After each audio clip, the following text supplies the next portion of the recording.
देवराजसेव्यमान पावनाङ्घ्रिपङ्कजं व्यालयज्ञसूत्रमिन्दुशेखरं कृपाकरं नारदादियोगिवृन्दवन्दितं दिगम्बरं काशिकापुराधिनाथ कालभैरवं भजे। भानुकोटिभास्वरं भवाब्धितारकं परं नीलकण्ठमीप्सितार्थदायकं त्रिलोचनं कालकालमम्बुजाक्षमक्षशूलमक्षरं काशिकापुराधिनाथ कालभैरवं भजे। शूलटङ्कपाशदण्डपाणिमादिकारणं शामकायमादिदेवमक्षरं निरामयं भीमविक्रमं प्रभुं विचित्रताण्डवप्रियं काशिकापुराधिनाथ कालभैरवं भजे। भुक्तिमुक्तिदायकं प्रशस्तचारुविग्रहं भक्तवत्सलं स्थितं समस्तलोकविग्रहं विनीक्वनन्मन्योद्नहेमकिङ्किनीलसत्कटिं काशिकापुराधिनाथ कालभैरवं भजे। धर्मसेतुपालकं त्वधर्ममार्गनाशकं कर्मपाशमोचकं सुशर्मदायकं विभुं स्वर्णवर्णशेषपाशशोभिताङ्गमण्डलं काशिकापुराधिनाथ कालभैरवं भजे। रत्नपादुकाप्रभाभिरामपादयुग्मकं नित्यमद्वितीयमिष्टदैवतं निरञ्जनं मृत्युदर्पणाशनं कराळदंष्ट्रमोक्षणं काशिकापुराधिनाथ कालभैरवं भजे। अट्टहासभिन्नपद्मजाण्डकोशसन्ततिं दृष्टिपातनष्टपापजालमुग्रशासनम् अष्टसिद्धिदायकं कपालमालिकन्दरं काशिकापुराधिनाथ कालभैरवं भजे। भूतसङ्घनायकं विशालकीर्तिदायकं काशीवासलोकपुण्यपापशोधकं विभुं नीतिमार्गगोविन्दं पुरातनं जगत्पतिं काशिकापुराधिनाथ कालभैरवं भजे। कालभैरवाष्टकं पठन्ति ये मनोहरं ज्ञानमुक्तिसाधनं विचित्रपुण्यवर्धनं शोकमोहदैन्यलोभकोपतापनाशनं ते प्रयान्ति कालभैरवाङ्घ्रिसन्निधिं ध्रुवम् इति श्रीमद्शङ्कराचार्यविरचितं कालभैरवाष्टकं सम्पूर्णम्। देवराजसेव्यमान पावनाङ्घ्रिपङ्कजं व्यालयज्ञसूत्रमिन्दुशेखरं कृपाकरं नारदादियोगिवृन्दवन्दितं दिगम्बरं काशिकापुराधिनाथ कालभैरवं भजे। भानुकोटिभास्वरं भवाब्धितारकं परं नीलकण्ठमीप्सितार्थदायकं त्रिलोचनं कालकालमम्बुजाक्षमक्षशूलमक्षरं काशिकापुराधिनाथ कालभैरवं भजे। शूलटङ्कपाशदण्डपाणिमादिकारणं शामकायमादिदेवमक्षरं निरामयं भीमविक्रमं प्रभुं विचित्रताण्डवप्रियं काशिकापुराधिनाथ कालभैरवं भजे। भुक्तिमुक्तिदायकं प्रशस्तचारुविग्रहं भक्तवत्सलं स्थितं समस्तलोकविग्रहं विनीक्वनन्मन्योद्नहेमकिङ्किनीलसत्कटिं काशिकापुराधिनाथ कालभैरवं भजे। धर्मसेतुपालकं त्वधर्ममार्गनाशकं कर्मपाशमोचकं सुशर्मदायकं विभुं स्वर्णवर्णशेषपाशशोभिताङ्गमण्डलं काशिकापुराधिनाथ कालभैरवं भजे। रत्नपादुकाप्रभाभिरामपादयुग्मकं नित्यमद्वितीयमिष्टदैवतं निरञ्जनं मृत्युदर्पणाशनं कराळदंष्ट्रमोक्षणं काशिकापुराधिनाथ कालभैरवं भजे। अट्टहासभिन्नपद्मजाण्डकोशसन्ततिं दृष्टिपातनष्टपापजालमुग्रशासनम् अष्टसिद्धिदायकं कपालमालिकन्दरं काशिकापुराधिनाथ कालभैरवं भजे। भूतसङ्घनायकं विशालकीर्तिदायकं काशीवासलोकपुण्यपापशोधकं विभुं नीतिमार्गगोविन्दं पुरातनं जगत्पतिं काशिकापुराधिनाथ कालभैरवं भजे। कालभैरवाष्टकं पठन्ति ये मनोहरं ज्ञानमुक्तिसाधनं विचित्रपुण्यवर्धनं शोकमोहदैन्यलोभकोपतापनाशनं ते प्रयान्ति कालभैरवाङ्घ्रिसन्निधिं ध्रुवम् इति श्रीमद्शङ्कराचार्यविरचितं कालभैरवाष्टकं सम्पूर्णम्। देवराजसेव्यमानपावनाङ्घ्रिपङ्कजं व्यालयज्ञसूत्रमिन्दुशेखरं कृपाकरं नारदादियोगिवृन्दवन्दितं दिगम्बरं काशिकापुराधिनाथ कालभैरवं भजे। भानुकोटिभास्वरं भवाब्धितारकं परं नीलकण्ठमीप्सितार्थदायकं त्रिलोचनं कालकालमम्बुजाक्षमक्षशूलमक्षरं काशिकापुराधिनाथ कालभैरवं भजे। शूलटङ्कपाशदण्डपाणिमादिकारणं शामकायमादिदेवमक्षरं निरामयं भीमविक्रमं प्रभुं विचित्रताण्डवप्रियं काशिकापुराधिनाथ कालभैरवं भजे। भुक्तिमुक्तिदायकं प्रशस्तचारुविग्रहं भक्तवत्सलं स्थितं समस्तलोकविग्रहं विनीक्वनन्मन्योद्नहेमकिङ्किनीलसत्कटिं काशिकापुराधिनाथ कालभैरवं भजे। धर्मसेतुपालकं त्वधर्ममार्गनाशकं कर्मपाशमोचकं सुशर्मदायकं विभुं स्वर्णवर्णशेषपाशशोभिताङ्गमण्डलं काशिकापुराधिनाथ कालभैरवं भजे। रत्नपादुकाप्रभाभिरामपादयुग्मकं नित्यमद्वितीयमिष्टदैवतं निरञ्जनं मृत्युदर्पणाशनं कराळदंष्ट्रमोक्षणं काशिकापुराधिनाथ कालभैरवं भजे। अट्टहासभिन्नपद्मजाण्डकोशसन्ततिं दृष्टिपातनष्टपापजालमुग्रशासनम् अष्टसिद्धिदायकं कपालमालिकन्दरं काशिकापुराधिनाथ कालभैरवं भजे। भूतसङ्घनायकं विशालकीर्तिदायकं काशीवासलोकपुण्यपापशोधकं विभुं नीतिमार्गगोविन्दं पुरातनं जगत्पतिं काशिकापुराधिनाथ कालभैरवं भजे। कालभैरवाष्टकं पठन्ति ये मनोहरं ज्ञानमुक्तिसाधनं विचित्रपुण्यवर्धनं शोकमोहदैन्यलोभकोपतापनाशनं ते प्रयान्ति कालभैरवाङ्घ्रिसन्निधिं ध्रुवम् इति श्रीमद्शङ्कराचार्यविरचितं कालभैरवाष्टकं सम्पूर्णम्। देवराजसेव्यमानपावनाङ्घ्रिपङ्कजं व्यालयज्ञसूत्रमिन्दुशेखरं कृपाकरं नारदादियोगिवृन्दवन्दितं दिगम्बरं काशिकापुराधिनाथ कालभैरवं भजे।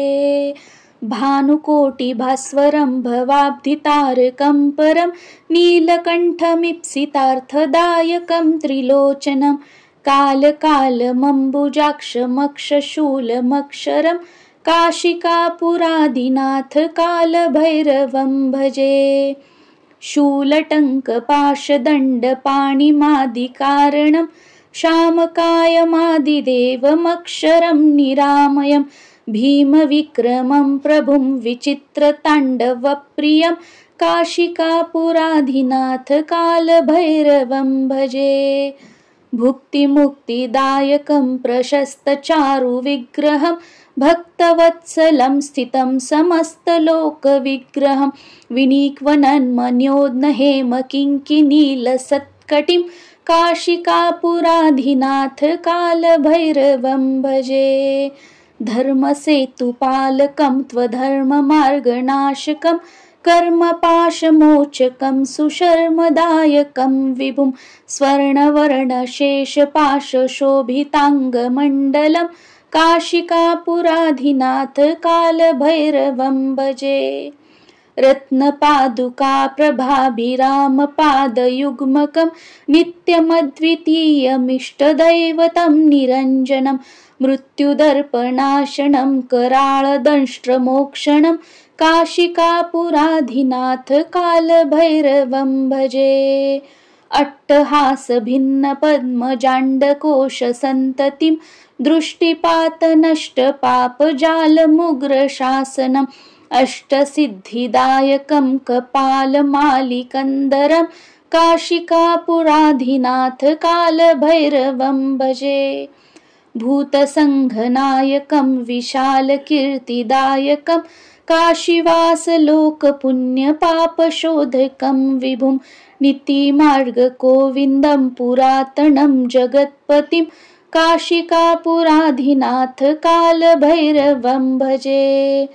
कालभैरवाष्टकं पठन्ति ये मनोहरं ज्ञानमुक्तिसाधनं विचित्रपुण्यवर्धनं शोकमोहदैन्यलोभकोपतापनाशनं ते प्रयान्ति कालभैरवाङ्घ्रिसन्निधिं ध्रुवम् इति श्रीमद्शङ्कराचार्यविरचितं कालभैरवाष्टकं सम्पूर्णम्। देवराजसेव्यमानपावनाङ्घ्रिपङ्कजं व्यालयज्ञसूत्रमिन्दुशेखरं कृपाकरं नारदादियोगिवृन्दवन्दितं दिगम्बरं काशिकापुराधिनाथ कालभैरवं भजे।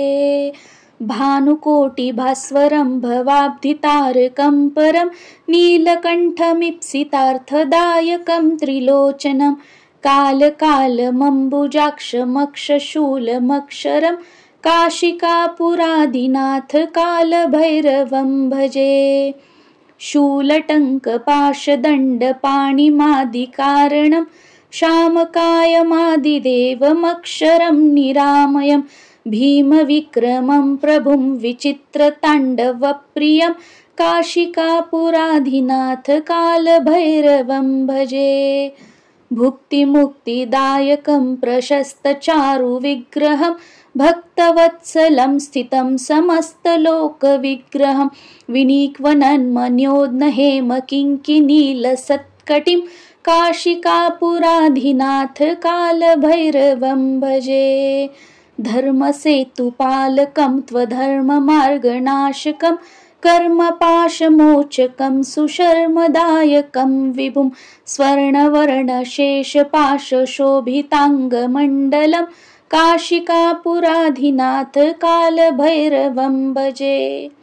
रत्नपादुकाप्रभाभिरामपादयुग्मकं नित्यमद्वितीयमिष्टदैवतं निरञ्जनं मृत्युदर्पणाशनं कराळदंष्ट्रमोक्षणं काशिकापुराधिनाथ कालभैरवं भजे। अट्टहासभिन्नपद्मजाण्डकोशसन्ततिं दृष्टिपातनष्टपापजालमुग्रशासनम् अष्टसिद्धिदायकं कपालमालिकन्दरं काशिकापुराधिनाथ कालभैरवं भजे।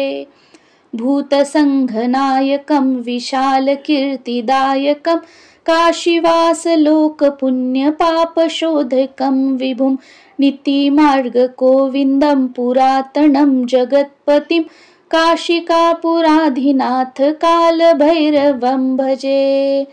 कालभैरवाष्टकं पठन्ति ये मनोहरं ज्ञानमुक्तिसाधनं विचित्रपुण्यवर्धनं शोकमोहदैन्यलोभकोपतापनाशनं ते प्रयान्ति कालभैरवाङ्घ्रिसन्निधिं ध्रुवम् इति श्रीमद्शङ्कराचार्यविरचितं कालभैरवाष्टकं सम्पूर्णम्।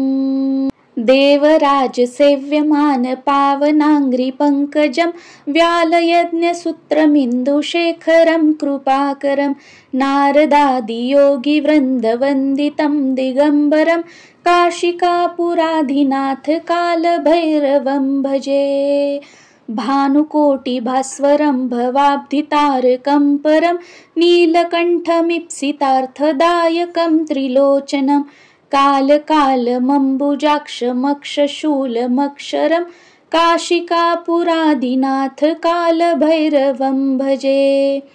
शूलटङ्कपाशदण्डपाणिमादिकारणं शामकायमादिदेवमक्षरं निरामयं भीमविक्रमं प्रभुं विचित्रताण्डवप्रियं काशिकापुराधिनाथ कालभैरवं भजे। भुक्तिमुक्तिदायकं प्रशस्तचारुविग्रहं भक्तवत्सलं स्थितं समस्तलोकविग्रहं विनीक्वनन्मन्योद्नहेमकिङ्किनीलसत्कटिं काशिकापुराधिनाथ कालभैरवं भजे। धर्मसेतुपालकं त्वधर्ममार्गनाशकं कर्मपाशमोचकं सुशर्मदायकं विभुं स्वर्णवर्णशेषपाशशोभिताङ्गमण्डलं काशिकापुराधिनाथ कालभैरवं भजे। रत्नपादुकाप्रभाभिरामपादयुग्मकं नित्यमद्वितीयमिष्टदैवतं निरञ्जनं मृत्युदर्पणाशनं कराळदंष्ट्रमोक्षणं काशिकापुराधिनाथ कालभैरवं भजे। अट्टहासभिन्नपद्मजाण्डकोशसन्ततिं दृष्टिपातनष्टपापजालमुग्रशासनम् अष्टसिद्धिदायकं कपालमालिकन्दरं काशिकापुराधिनाथ कालभैरवं भजे। भूतसङ्घनायकं विशालकीर्तिदायकं काशीवासलोकपुण्यपापशोधकं विभुं नीतिमार्गगोविन्दं पुरातनं जगत्पतिं काशिकापुराधिनाथ कालभैरवं भजे। कालभैरवाष्टकं पठन्ति ये मनोहरं ज्ञानमुक्तिसाधनं विचित्रपुण्यवर्धनं शोकमोहदैन्यलोभकोपतापनाशनं ते प्रयान्ति कालभैरवाङ्घ्रिसन्निधिं ध्रुवम् इति श्रीमद्शङ्कराचार्यविरचितं कालभैरवाष्टकं सम्पूर्णम्। देवराजसेव्यमानपावनाङ्घ्रिपङ्कजं व्यालयज्ञसूत्रमिन्दुशेखरं कृपाकरं नारदादियोगिवृन्दवन्दितं दिगम्बरं काशिकापुराधिनाथ कालभैरवं भजे।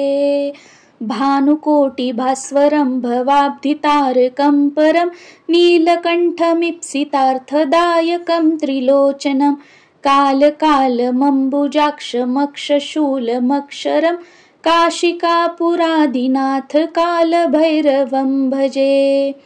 शूलटङ्कपाशदण्डपाणिमादिकारणं शामकायमादिदेवमक्षरं निरामयं भीमविक्रमं प्रभुं विचित्रताण्डवप्रियं काशिकापुराधिनाथ कालभैरवं भजे। भुक्तिमुक्तिदायकं प्रशस्तचारुविग्रहं भक्तवत्सलं स्थितं समस्तलोकविग्रहं विनीक्वनन्मन्योद्नहेमकिङ्किनीलसत्कटिं काशिकापुराधिनाथ कालभैरवं भजे। धर्मसेतुपालकं त्वधर्ममार्गनाशकं कर्मपाशमोचकं सुशर्मदायकं विभुं स्वर्णवर्णशेषपाशशोभिताङ्गमण्डलं काशिकापुराधिनाथ कालभैरवं भजे। रत्नपादुका प्रभाभिरामपादयुग्मकं नित्यमद्वितीयमिष्टदैवतं निरञ्जनं मृत्युदर्पणाशनं कराळदंष्ट्रमोक्षणं काशिकापुराधिनाथ कालभैरवं भजे।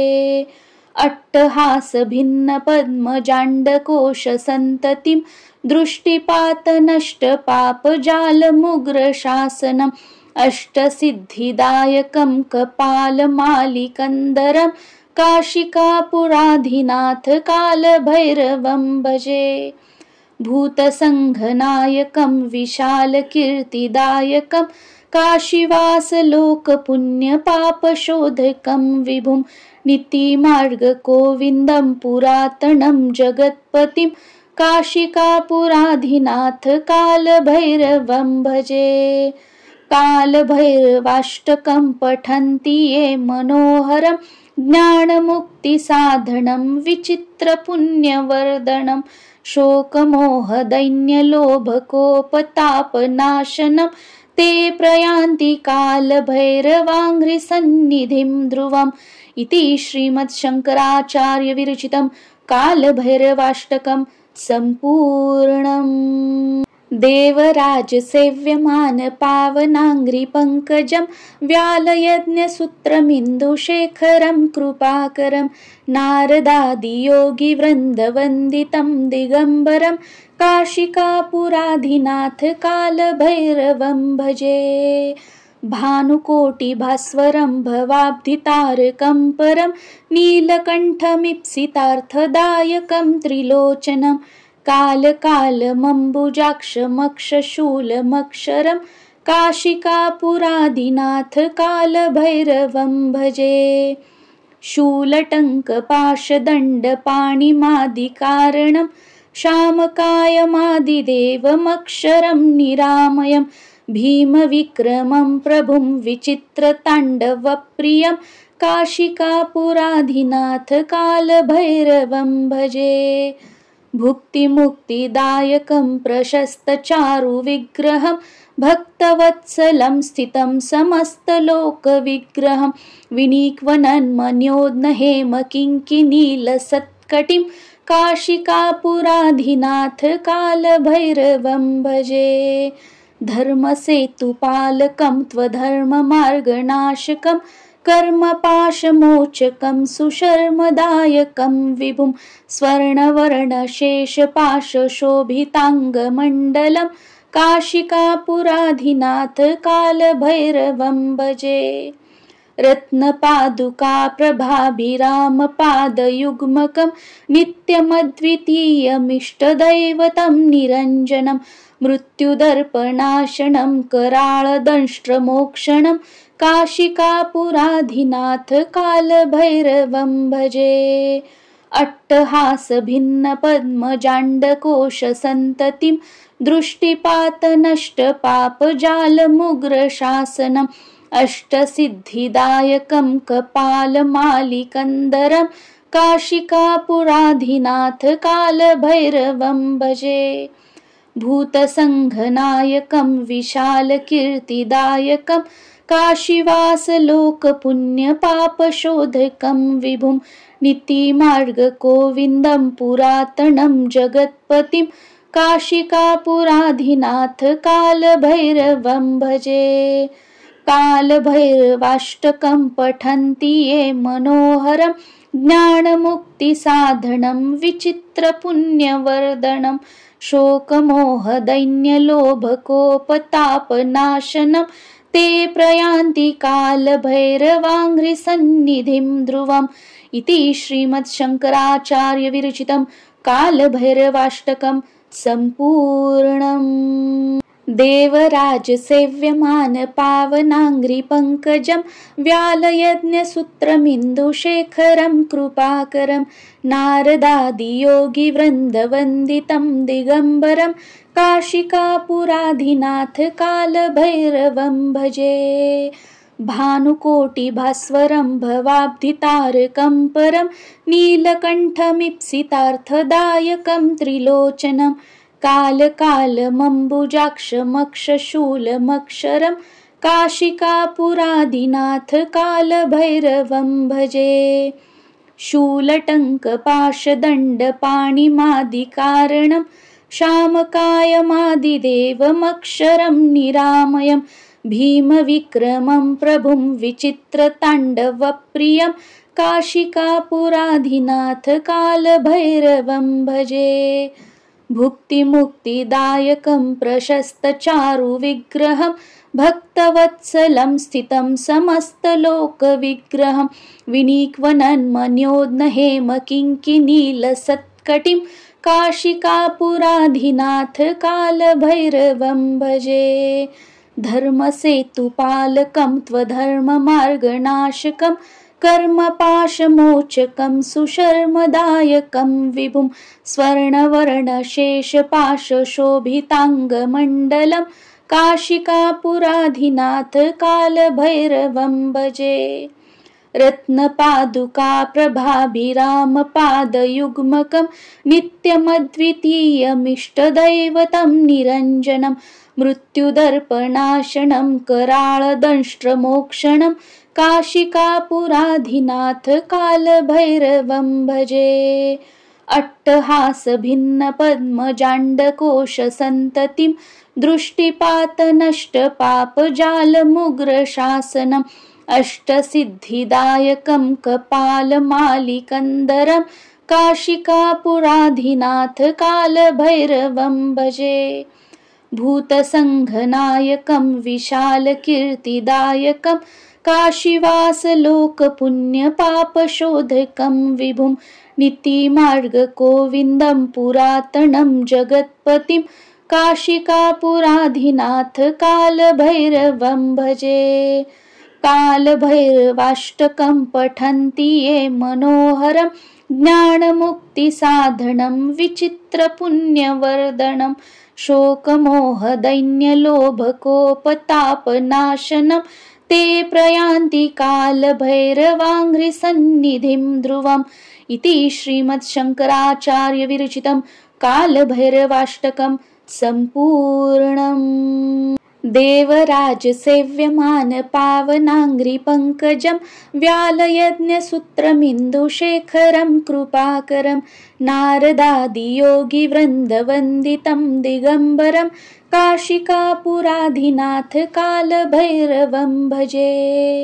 भानुकोटिभास्वरं भवाब्धितारकं परं नीलकण्ठमीप्सितार्थदायकं त्रिलोचनं कालकालमम्बुजाक्षमक्षशूलमक्षरं काशिकापुराधिनाथ कालभैरवं भजे। शूलटङ्कपाशदण्डपाणिमादिकारणं शामकायमादिदेवमक्षरं निरामयं भीमविक्रमं प्रभुं विचित्रताण्डवप्रियं काशिकापुराधिनाथ कालभैरवं भजे। भुक्तिमुक्तिदायकं प्रशस्तचारुविग्रहं भक्तवत्सलं स्थितं समस्तलोकविग्रहं विनीक्वनन्मन्योद्नहेमकिङ्किनीलसत्कटिं काशिकापुराधिनाथ कालभैरवं भजे। धर्मसेतुपालकं त्वधर्ममार्गनाशकं कर्मपाशमोचकं सुशर्मदायकं विभुं स्वर्णवर्णशेषपाशशोभिताङ्गमण्डलं काशिकापुराधिनाथ कालभैरवं भजे। रत्नपादुकाप्रभाभिरामपादयुग्मकं नित्यमद्वितीयमिष्टदैवतं निरञ्जनं मृत्युदर्पणाशनं कराळदंष्ट्रमोक्षणं काशिकापुराधिनाथ कालभैरवं भजे। अट्टहासभिन्नपद्मजाण्डकोशसन्ततिं दृष्टिपातनष्टपापजालमुग्रशासनम् अष्टसिद्धिदायकं कपालमालिकन्दरं काशिकापुराधिनाथ कालभैरवं भजे। भूतसङ्घनायकं विशालकीर्तिदायकं काशीवासलोकपुण्यपापशोधकं विभुं नीतिमार्गगोविन्दं पुरातनं जगत्पतिं काशिकापुराधिनाथ कालभैरवं भजे। कालभैरवाष्टकं पठन्ति ये मनोहरं ज्ञानमुक्तिसाधनं विचित्रपुण्यवर्धनं शोकमोहदैन्यलोभकोपतापनाशनं ते प्रयान्ति कालभैरवाङ्घ्रिसन्निधिं ध्रुवम् इति श्रीमद्शङ्कराचार्यविरचितं कालभैरवाष्टकं सम्पूर्णम्। देवराजसेव्यमानपावनाङ्घ्रिपङ्कजं व्यालयज्ञसूत्रमिन्दुशेखरं कृपाकरं नारदादियोगिवृन्दवन्दितं दिगम्बरं काशिकापुराधिनाथ कालभैरवं भजे। भानुकोटिभास्वरं भवाब्धितारकं परं नीलकण्ठमीप्सितार्थदायकं त्रिलोचनं कालकालमम्बुजाक्षमक्षशूलमक्षरं काशिकापुराधिनाथ कालभैरवं भजे। शूलटङ्कपाशदण्डपाणिमादिकारणं शामकायमादिदेवमक्षरं निरामयं भीमविक्रमं प्रभुं विचित्रताण्डवप्रियं काशिकापुराधिनाथ कालभैरवं भजे। भुक्तिमुक्तिदायकं प्रशस्तचारुविग्रहं भक्तवत्सलं स्थितं समस्तलोकविग्रहं विनीक्वनन्मन्योद्नहेमकिङ्किनीलसत्कटिं काशिकापुराधिनाथ कालभैरवं भजे। धर्मसेतुपालकं त्वधर्ममार्गनाशकं कर्मपाशमोचकं सुशर्मदायकं विभुं स्वर्णवर्णशेषपाशशोभिताङ्गमण्डलं काशिकापुराधिनाथ कालभैरवं भजे। रत्नपादुकाप्रभाभिरामपादयुग्मकं नित्यमद्वितीयमिष्टदैवतं निरञ्जनं मृत्युदर्पणाशनं कराळदंष्ट्रमोक्षणं काशिकापुराधिनाथ कालभैरवं भजे। अट्टहासभिन्नपद्मजाण्डकोशसन्ततिं दृष्टिपातनष्टपापजालमुग्रशासनम् अष्टसिद्धिदायकं कपालमालिकन्दरं काशिकापुराधिनाथ कालभैरवं भजे। भूतसङ्घनायकं विशालकीर्तिदायकं काशीवासलोकपुण्यपापशोधकं विभुं नीतिमार्गगोविन्दं पुरातनं जगत्पतिं काशिकापुराधिनाथ कालभैरवं भजे। कालभैरवाष्टकं पठन्ति ये मनोहरं ज्ञानमुक्तिसाधनं विचित्रपुण्यवर्धनं शोकमोहदैन्यलोभकोपतापनाशनं ते प्रयान्ति कालभैरवाङ्घ्रिसन्निधिं ध्रुवम् इति श्रीमद्शङ्कराचार्यविरचितं कालभैरवाष्टकं सम्पूर्णम्।